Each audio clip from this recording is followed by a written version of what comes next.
Bapak, Ibu, dan saudara terkasih, anak sekalian yang tercinta, semua saja selamat pagi. Saya itu inginnya ikut misa, namun disuruh khotbah, ya kan? Maka saya akan bercerita soal bertolak ke tempat yang lebih dalam. Paskah tahun lalu, saya asistensi di Timika. Kemudian oleh pastor paroki saya diminta untuk di satu pulau, namanya Pulau Otakwa ya, harus menyeberang muara dan menyeberang laut. Pada waktu itu mulai sore angin sudah kencang sekali, padahal besok pagi harus merayakan Paskah, mulai dari Minggu Palma sampai dengan Paskah harus tinggal di Pulau Otakwa itu. Secara manusiawi tentu, apalagi saya tidak bisa berenang, pasti takut karena memang ombaknya besar sekali. Saya tanya kepada motorisnya, siap enggak untuk nyebrang? Kalau pastor berani, saya siap. Dan kita menyeberang. Bertolak ke tempat yang lebih dalam, ternyata harus berani untuk menghadapi aneka resiko, ya kan? Pertama, pasti kalau kita menyeberang ke tempat yang lebih dalam itu ada angin kencang, ada badai, lautnya lebih dalam, dan resiko juga lebih banyak. Namun itulah yang mau Yesus untuk para murid. Lalu Petrus mengatakan, Tuhan, semalam-malaman kami sudah capek bekerja untuk mencari ikan, tidak dapat. Dan saya yakin pasti mereka tidak dapat ikan karena bukan lautnya dipagar kan?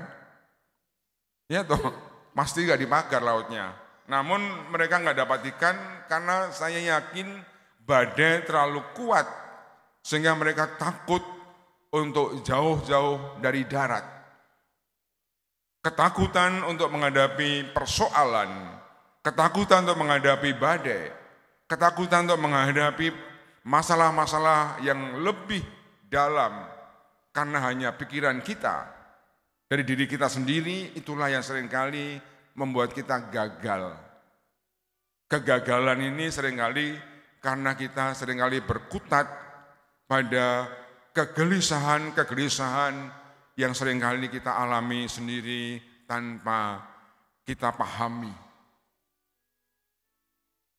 Dulu ketika kita kecil seringkali takut-takuti kan, jangan pergi ke sana, nanti banyak hantu. Kita nggak berkembang seringkali takut tanpa alasan, takut tanpa arti yang kita tahu persis. Maka ketika Yesus mengatakan bertolaklah ke tempat yang lebih dalam, dan karena yang berkata Yesus dan Petrus menjalankan, maka mereka mendapat begitu banyak ikan. Mujizat terjadi bukan karena Petrus hebat, bukan hanya karena sabda Yesus, namun mujizat terjadi karena sabda Yesus yang ditanggapi oleh Petrus. Jadi mujizat itu adalah sabda Allah, kehendak Allah, firman Allah yang kita tanggapi dengan perbuatan.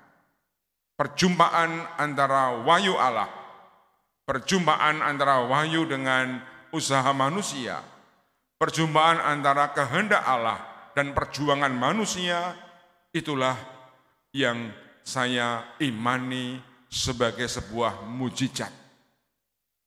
Bukan kita santai-santai lalu Allah bekerja keras untuk kita, tidak. Namun Allah membuka hati, membuka rahmat-Nya untuk kita semua. Ketika Yesaya menyadari kerapuhannya, menyadari ketidakpantasannya, menyadari bahwa dirinya najis, rahmat Allah lewat malaikat menyentuh Yesaya. Dan Yesaya yang melihat Tuhan menjadi semakin pantas untuk mewartakan. Dan kenabian Yesaya berkembang karena Yesaya mengimani bahwa sentuhan rahmat itulah yang kemudian ia tanggapi dengan kesiapsiadiaan untuk mewartakan. Demikian juga Paulus dalam bacaan kedua. Dia hebat, dia menjadi Rasul Agung, dia menjadi Rasul yang meninggalkan banyak catatan untuk kita. Bukan karena Paulus hebat, nah Paulus terbuka pada kehendak Allah. Dan Paulus berjuang dengan segala yang ia punyai untuk mengimani apa yang ia temui, ia alami, ia rasakan dalam perjumpaan itu. Jadi kisah bertolak ke tempat yang lebih dalam, kisah bagaimana Petrus kemudian menangkap banyak ikan, bahkan sampai 2 perahu mau tenggelam, karena mereka mengimani dan melakukan apa yang Yesus katakan untuk kita. Lalu refleksi saya pribadi mengatakan yang sama. Oh ternyata betul ya, bahwa sebagai orang Katolik, kita ini seringkali tidak bertumbuh, tidak berkembang, dan tidak berbuah, karena kita menutup rahmat itu untuk diri kita. Contoh kecil, saya itu kan 24 tahun menjadi pastor paroki, dan tidak terjadi di Jakarta ya. Di paroki-paroki di mana saya berkarya seringkali saya katakan, Pak, mau ya jadi ketua lingkungan? Jangan Romo, saya kan masih muda, masih banyak pekerjaan. Seringkali kita itu menutup rahmat. Ketika kita terbuka pada rahmat, mau menjalankan, dan sedikit repot, banyak sekali buah-buah yang kita alami. Ketika provinsial minta saya untuk bekerja di konferensi wali gereja, saya itu kan grogi ya. Kalau di KBI itu kan relasinya kan selain nasional juga internasional. Siapakah aku ini, Tuhan? Nah, kan? Karena dari tahun ke tahun, dari waktu ke waktu, hanya menjadi pastor paroki di desa.